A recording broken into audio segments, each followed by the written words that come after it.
स्वातंत्र वीर सावरकर राष्ट्रीय स्मारक के लिए आज एक महत्वपूर्ण दिन है। आज यहां पर हुए अध्यक्ष पद के चुनाव में प्रवीण दीक्षित जी नए अध्यक्ष के तौर पर अपना कार्यभार संभाल रहे हैं।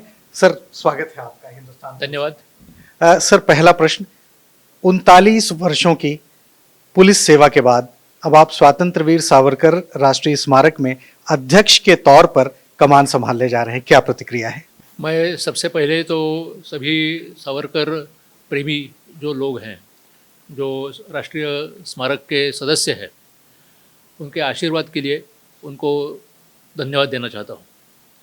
उन्होंने मेरे ऊपर काफ़ी बड़ा विश्वास दिखा के आज मुझे ये कमान संभालने को विनती की है, उसको मैं मानता हूँ और मैं सबका आशीर्वाद चाहता हूँ और सबकी जो सुझाव है उनका भी स्वागत करता हूँ। सर, एक सबसे बड़ा प्रश्न ये है कि आपकी प्राथमिकताओं में क्या मुद्दे हैं, क्योंकि स्वातंत्र वीर राष्ट्रीय स्मारक राष्ट्रीय और अंतर्राष्ट्रीय दोनों क्षेत्रों में कार्यरत है और प्रयत्नशील है कि स्वातंत्र वीर सावरकर के जो पहचान है वो विविध स्तरों पर बने, एक स्मारक बने। आपकी प्राथमिकताओं में क्या क्या मुद्दे हैं? जैसा आपको पता है कि राष्ट्रीय स्मारक अभी बहुत अच्छा काम कर रहा है। स्वातंत्र वीर सावरकर जी ने अंतर्राष्ट्रीय, राष्ट्रीय, वैयक्तिक हर तरफ, हर लेवल पर इतना बड़ा काम किया है कि वो नए पीढ़ी को, नए लोगों को मालूम होना सबसे ज़्यादा ज़रूरत है। राष्ट्रीय स्मारक आज काफ़ी कुछ काम कर रहा है, तो मैं चाहता हूँ कि नया तंत्रज्ञान साथ में लेके इसको ज़्यादा ज़ोर से हम करें और हर एक के स्मार्टफोन में स्वातंत्र वीर सावरकर के जो विचार है उनसे प्रेरणा लेने के लिए उनको उपलब्ध करें। यही मेरी प्राथमिकता है। एक अगला प्रश्न है कि सर, 39 वर्षों की आपकी पुलिस सेवा रही है, तो और वो बिल्कुल एक अनुशासन प्रिय, मृदुभाषी, सौम्य अधिकारी की रही है, लेकिन आपने आपके पूरे क्षेत्र को जो हम एक पत्रकार के दृष्टि से देखते हैं तो वो बहुत ही निष्कलंक और कभी कोई इफन बट नहीं रहा, एकदम सीधे सटीक, जो होना है वो होना है, वैसा रहा है। आज इस नई भूमिका में आपको उसका कितना योगदान मिलेगा? देखिए, ऐसा है कि जब स्वातंत्र्य नहीं था तभी से स्वातंत्र वीर सावरकर तथा डॉक्टर मुंजे, ये जो महान हमारे स्वातंत्र्य योद्धे थे, उन्होंने हमेशा नए पीढ़ी को, नए लोगों को एक अपील किया था कि आप ज़्यादा से ज़्यादा प्रशासन की कमान संभालिए, आप ज़्यादा से ज़्यादा देश का सुरक्षा संभालने के लिए आगे आइए, उसका प्रशिक्षण ले लीजिए। उसी को मैं जब मेरा उस समय मैट्रिकुलेशन होता था, तो मैट्रिकुलेशन में एक हमारे यहाँ एक कैप्टन दामले करके महाराष्ट्र मंडल चलाते थे, उसके वो संचालक थे, और उन्होंने यही अपील किया था कि आज हम जब देखते हैं तो नए जो जवान लोग हैं वो बहुत कम प्रशासन में आते हैं, सुरक्षा में जाने के लिए तैयार रहते हैं। तो तब मैंने खुद को ये सवाल पूछा कि ये अगर जब स्वतंत्र वीर सावरकर, डॉक्टर मुंजे, कैप्टन दामले, बहुत सारे लोग हैं, तो ये जब ये सब नए जवानों को ये अपील कर रहे हैं तो हमने ये जिम्मेदारी क्यों नहीं संभालना है।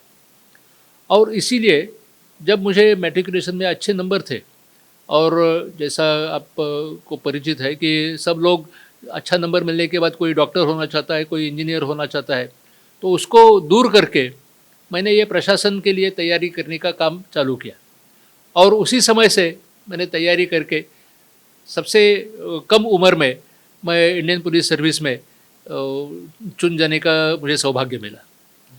तो मुझे लगता है कि हम बाहर रहने के बजाय अगर प्रशासन में रहते हैं तो जो स्वातंत्र वीर सावरकर के विचार थे, जैसे भ्रष्टाचार मुक्त भारत होना चाहिए, जैसे हर एक आदमी का विकास होना चाहिए, हम कोई किसी में फ़र्क नहीं करते हैं, वो चाहे वो कोई किसी भी धर्म का हो, चाहे किसी भी लैंग्वेज का हो, किसी भी रीजन का हो, हम यही सोचते कि ये सब लोग भारतीय हैं और इनको सबको साथ लेके ये हमारी भारत माता है, उसकी प्रतिष्ठा हम कैसे बढ़ाएं।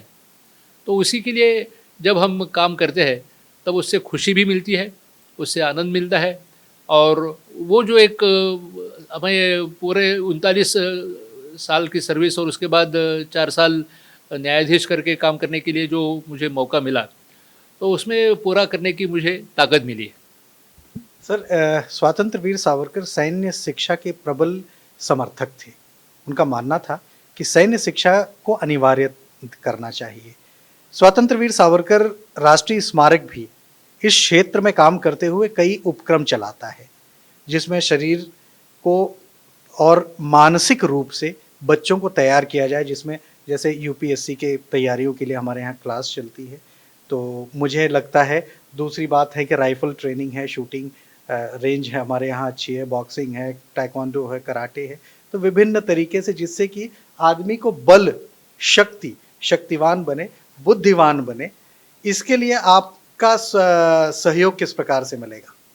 ये बहुत अच्छा उपक्रम है कि न केवल हम शरीर से लेकिन मन से भी तंदुरुस्त होना ज़रूरत है। कि जब तक हमारा मन तंदुरुस्त नहीं है तब तक केवल शरीर का बल होना काफ़ी पूरा नहीं है। तो इसलिए शरीर और मन दोनों से, और वो सबको एक दिशा होनी चाहिए, और वो दिशा है कि राष्ट्र प्रेम। तो वो जो राष्ट्र प्रेम की जो एक दिशा है वो खाली हमें स्वतंत्रवीर सावरकर के विचारों से ही मिल सकती है। बाकी तो नहीं तो ऐसे उपक्रम बहुत सारी संस्थाएं चलाती है कि जो जिम्नेशियम चलाते हैं, जो यूपीएससी के या एमपीएससी के क्लासेस चलाते हैं, लेकिन उसमें और स्वतंत्रवीर सावरकर स्मारक में यही फ़र्क है कि ये सब करते समय वो एक दिशा के तरफ, और वो दिशा है राष्ट्र प्रेम की। तो राष्ट्र प्रेम की दिशा लेकर हम ये काम करने की कोशिश करेंगे। सर, अंत चलते चलते एक अंतिम प्रश्न मेरा है कि आज जो चुनाव हुआ, इसमें आप अध्यक्ष तौर पर चुन कर आए हैं, लोगों के लिए क्या संदेश देना चाहेंगे एक अध्यक्ष के तौर पर? मैं सबको ये विनती करूँगा कि आपका प्रेम तो है ही, आपका आशीर्वाद भी है, लेकिन आप हमारे और एम्बेसडर बनिए, हमारे दूत बनिए। राष्ट्रीय स्मारक के जितने भी विचार हैं वो और अनेक लोगों के पहुंचाने के लिए आप मदद करिए। अगर आप कुछ उसमें आपका आर्थिक योगदान कर सकते हैं तो उसका स्वागत है, क्योंकि हर काम करने के लिए आपको पता है कि उसके लिए धन की काफ़ी ज़रूरत होती है। तो मैं आपके माध्यम से सब लोगों को विनती करूंगा कि आप ज़्यादा से ज़्यादा आगे आइए। स्वतंत्रवीर सावरकर राष्ट्रीय स्मारक का जो भी काम चल रहा है उसमें आप भी हाथ बटाइए। अगर आप कुछ धन नहीं दे सकते तो आपका टाइम इम्पॉर्टेंट है, आपका समय बहुत महत्वपूर्ण है, उसको आप दे सकते हैं, एक कार्यकर्ता करके काम कर सकते हैं। और जितने भी ये विचार आप और लोगों को पहुंचा सकते हैं वो पहुंचाइए। स्वतंत्रवीर सावरकर का जो लिखान है, जो उन्होंने लिखा हुआ है, वो आप पढ़िए और आपके बच्चों को भी पढ़ाइए। धन्यवाद सर, धन्यवाद। तो ये थे स्वतंत्रवीर सावरकर राष्ट्रीय स्मारक के नवनियुक्त अध्यक्ष श्री प्रवीण दीक्षित जी। आप आईपीएस अधिकारी रहे हैं और इसलिए एक आशा, एक नई आशा जो स्मारक में पुलकित हो रही है कि अब एक इतने लंबे अनुभव के बाद, प्रशासनिक अनुभव के बाद, इतनी की उच्च पद पर रहने का जो अनुभव है वो अब स्वतंत्रवीर सावरकर राष्ट्रीय स्मारक के साथ है। हालांकि इसके पहले भी कई अधिकारी, जज और ऐसे हमारे जो कर्तव्य पालक अधिकारी रहे उनकी सहायता मिलती रही है, लेकिन अब अध्यक्ष पद को विभूषित करने जा रहे हैं श्री प्रवीण दीक्षित जी। हमारी भी शुभकामनाएं हैं।